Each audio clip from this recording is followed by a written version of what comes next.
నమస్తే అండి. కేఎస్బిఎస్ క్రియేషన్స్కి స్వాగతం. ఈరోజు నేను చూపించబోయే రెసిపీ పుల్లటి పెరుగుతో ఒక మంచి రెసిపీ అండి. బ్రేక్ఫాస్ట్గా చేసుకోవచ్చు, ఈవినింగ్ స్నాక్స్గా కానీ చేసుకోవచ్చు. చాలా టేస్టీగా ఉంటుంది. ఒకసారి తప్పకుండా ట్రై చేయండి. ముందు ఒక మిక్సింగ్ బౌల్ తీసుకొని దాంట్లోకి ఒక కప్పు బొంబాయి రవ్వను వేసుకోవాలి. దాంట్లోనే ఒక కప్పు వరకు పుల్లటి పెరుగును వేసుకోవాలి. ఈ రెండు వేసుకున్నాక ఒకసారి కలిపి అవసరమైతే కొన్ని నీళ్లు పోసుకోవచ్చండి. కొద్దిగా నీళ్లు పోసుకొని ఈ విధంగా కలిపేసి మూత పెట్టి ఒక 10 నుంచి 15 నిమిషాల వరకు నాననివ్వాలి. ఈ బొంబాయి రవ్వ పెరుగులో నానాలండి. 10-15 నిమిషాలు నానితే సరిపోతుంది. ఈలోగా మనం దీంట్లోకి చట్నీ చూద్దాము. స్టవ్ పై కళాయి పెట్టి ఆయిల్ వేసి పచ్చిమిరపకాయలు వేసి వేయించుకోవాలి. పచ్చిమిరపకాయలు మజ్జిగ చీల్చి వేసుకోవాలండి, లేకపోతే పైకి పేలుతాయి.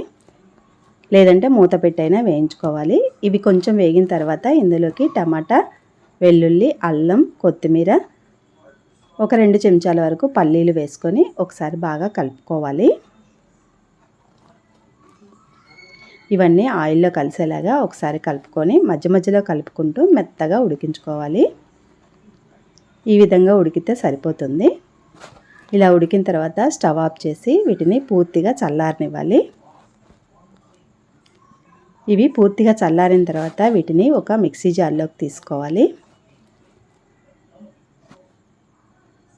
ఇదంతా కూడా మిక్సీ జార్లో వేసుకున్న తర్వాత దీంట్లోకి కొద్దిగా పసుపు, రుచికి తగినంతగా ఉప్పు వేసుకోవాలి.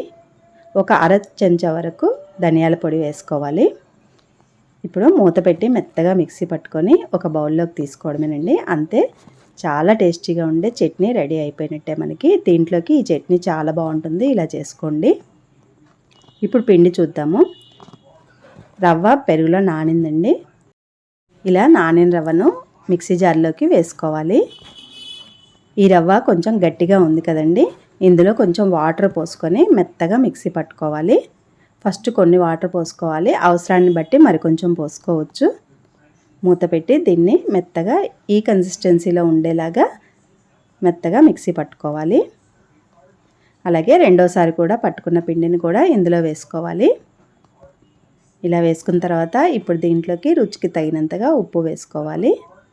అలాగే ఒక చిటికెడు చాలండి, చిటికెడు వరకు సోడా ఉప్పు వేసుకుంటున్నాను. ఆల్రెడీ మనం వేసింది పుల్లటి పెరిగే కాబట్టి సోడా ఉప్పు ఒక చిటికెడు మాత్రమే సరిపోతుంది, ఎక్కువ అవసరం లేదు.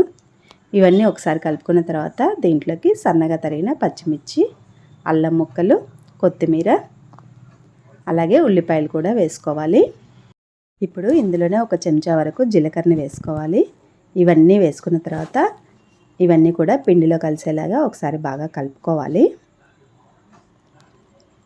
ఇలా కలుపుకున్న తర్వాత మనకి పిండి కన్సిస్టెన్సీ అనేది ఈ విధంగా ఉంటే సరిపోతుందండి.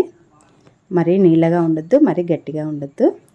ఇప్పుడు స్టవ్ పైన ఒక చిన్న కళాయి పెట్టుకొని దాంట్లో ఆయిల్ వేసుకోవాలి. అలాగే ఇక్కడ నేను కొన్ని ఆవాలు వేసుకుంటున్నానండి, టేస్ట్ బాగుంటుందని. ఇష్టమైతే వేసుకోవచ్చు, లేకపోతే లేదు, స్కిప్ చేయొచ్చు. ఇప్పుడు 2-3 గంటల వరకు పిండిని వేసుకోవాలి. 2-3 గరిటెలు వేసుకొని ఇలా కొంచెం స్ప్రెడ్ చేసుకున్న తర్వాత దీనిపైన మూత పెట్టి మంటను లో ఫ్లేమ్లో పెట్టి ఒక 5 నిమిషాల పాటు ఉడికించుకోవాలి. 5 నిమిషాల తర్వాత మూత తీసేసి రెండో వైపుకి టర్న్ చేసుకోవాలి. రెండో వైపుకి తిప్పుకునేటప్పుడు కొంచెం ఆయిల్ పైకి చెందుతుందండి. వేరే ఒక గరిటె సహాయంతో ఈ విధంగా వెనక్కి మార్చుకోవాలి. ఇలా రెండో వైపుకి టర్న్ చేసుకున్న తర్వాత మూత పెట్టి మరొక 5 నిమిషాల పాటు వేయించుకోవాలి. రెండు వైపులా మంచి కలర్ వచ్చాక తీసేసుకోవడమేనండి. ఇలానే మీకు ఏ సైజులో కావాలంటే ఆ సైజులో వేసుకోవచ్చు. చాలా సాఫ్ట్గా ఉంటాయండి ఇవి. లోపల మాత్రం పైన కొంచెం క్రిస్పీగా ఉంటాయి. పిల్లలకి, పెద్దలకి అందరికీ నచ్చుతాయి. ఎప్పుడైనా ఇంట్లో పెరుగు మిగిలిపోతే మాత్రం ఇలా చేసుకోండి, చాలా టేస్టీగా ఉంటుంది. కానీ పెరుగు మాత్రం పుల్లగా ఉండాలండి. ఈ టమాటా చట్నీతో ఇది సర్వ్ చేసుకున్నామంటే అసలు టేస్ట్ అయితే సూపర్ ఉంటుందండి. ఒకసారి మాత్రం తప్పకుండా ట్రై చేయండి. నచ్చితే మాత్రం లైక్ చేయండి. Thank you.